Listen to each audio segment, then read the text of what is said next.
दोस्तों, Mona darling short film की तरफ से मैं आपको नमस्कार करता हूं। और दोस्तों, अपनी लाइफ स्टोरी जो मैंने बम्बई में आकर स्ट्रगल किया, संघर्ष किया, उसके बारे में मैं आप सबको बता रहा हूं। आप हमारे चैनल को देखते रहें और सब्सक्राइब ना किया हो तो सब्सक्राइब कर दें। तो दोस्तों, पिछले एपिसोड में बताया था कि डायरेक्टर ने मेरे साथ ऐसा सीन किया जो मेरे लिए करना बहुत कठिन था, क्योंकि उस सीन में हीरोइन का किस करना था और मेरे लिए बहुत मुश्किल था क्योंकि मैं इतना आगे नहीं था इस लाइन में, और ना ज़्यादा, मेन बात तो मैं ज़्यादा शर्मीला युवक था उस समय, और किसी लड़की के साथ लिपटना, किस करना, ये तो बहुत दूर की बात थी।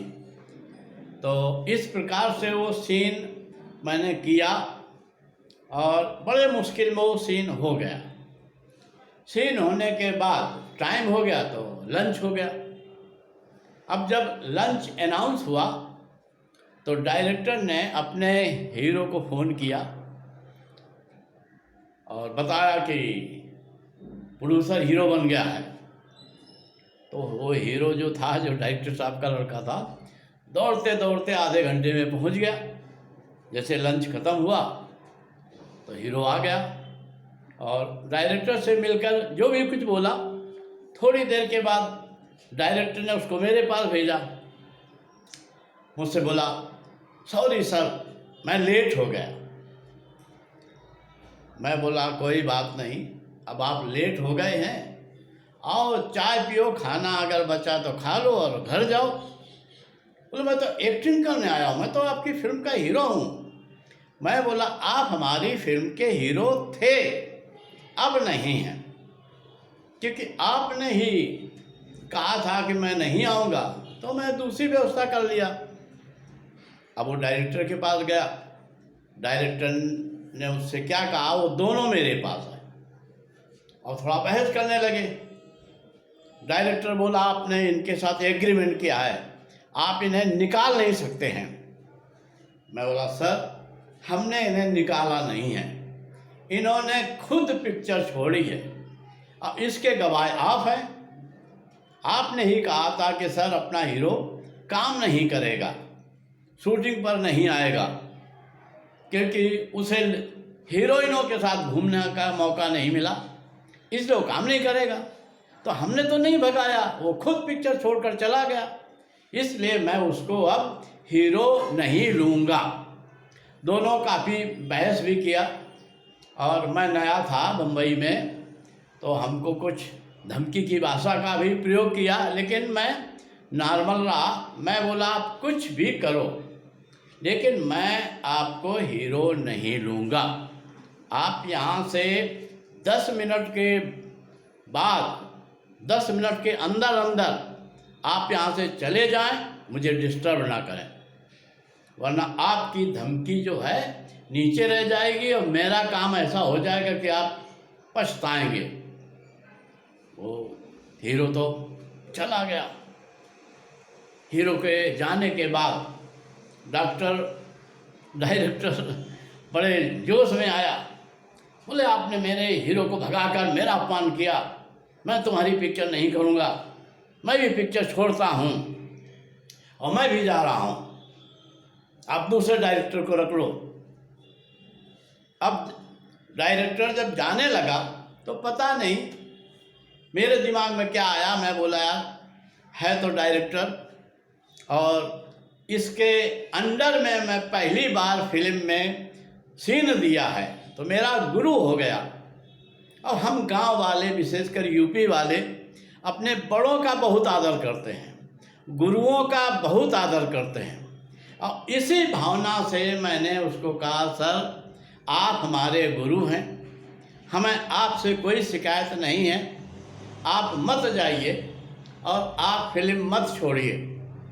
मैंने रिक्वेस्ट किया तो 10-5 मिनट में वो मेरी रिक्वेस्ट मान गए और दोस्तों, मेरे ज़िंदगी की सबसे बड़ी भूल थी कि डायरेक्टर को मनाना और वापस उसे फिर फिल्म डायरेक्शन करने के लिए कहना। और डायरेक्टर साहब ने अपने बदले की भावना से मेरी लाइफ को ख़राब कर दिया, मेरी पिक्चर को ख़राब कर दिया। और उन्होंने उस लड़के से जो हीरो बनाने के लिए पैसे लिए थे उसे उन्हें लौटाने पड़े। उसके बदले में उन्होंने हमारी पिक्चर का इस ढंग से काम किया कि ज़्यादा से ज़्यादा पैसा अपने पास रख लिया। पिक्चर को कैसी बनाई वो तो हम बताएं, क्या बताएं।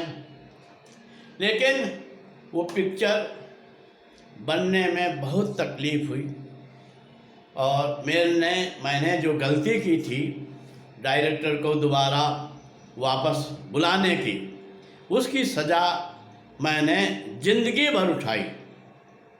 दोस्तों, किसी भी तरीके से मजबूरी पिक्चर की शूटिंग तो हो गई और शूटिंग होने के बाद एडिटिंग का जब काम शुरू हुआ तो एडिटर भी डायरेक्टर का ही आदमी था। जब एडिटिंग शुरू हुआ तो मुझे एडिटिंग रूम में नहीं बैठने देते थे। डायरेक्टर कैसा था, ये डायरेक्टर का काम है, हीरो एडिटिंग में नहीं बैठ सकता।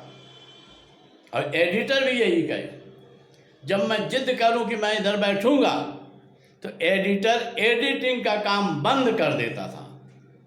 बोले हम बैठे हैं, आप बैठे रहो, एडिटिंग का काम नहीं होगा। अब बिल तो चल रहा था मेरा, तो मैं चला आता था।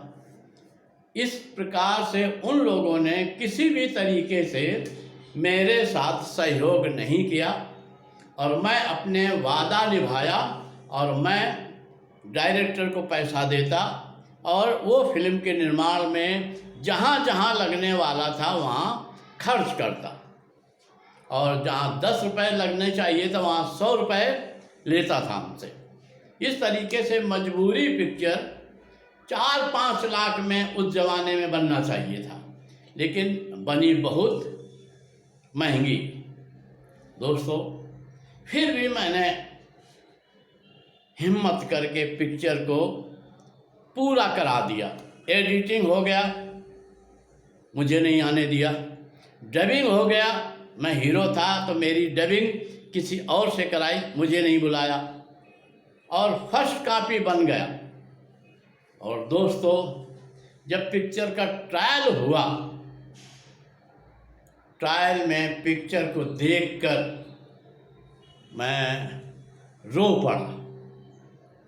दोस्तों, जो हमने शूटिंग की थी, मेरी पिक्चर के जो सीन थे, जो मेरे सीन थे, तो डायरेक्टर रोजर डिमेलो ने वो पिक्चर को, मेरे सीन को आधे घंटे से लगभग ज़्यादा काट कर फेंक दिया और अपने फिल्म का, जिसमें वो कभी हीरो था और वो पिक्चर ब्लैक एंड वाइट थी, वो जोड़ दिया।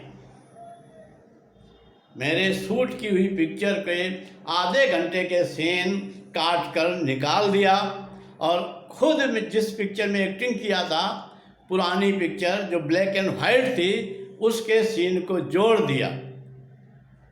और जब मैंने उससे कहा ट्रायल के बाद, सर ये आपने क्या किया, वहाँ सब उसके आदमी थे, बोले डायरेक्टर का पूरा अधिकार है, वो चाहे जो कुछ कर सकता है।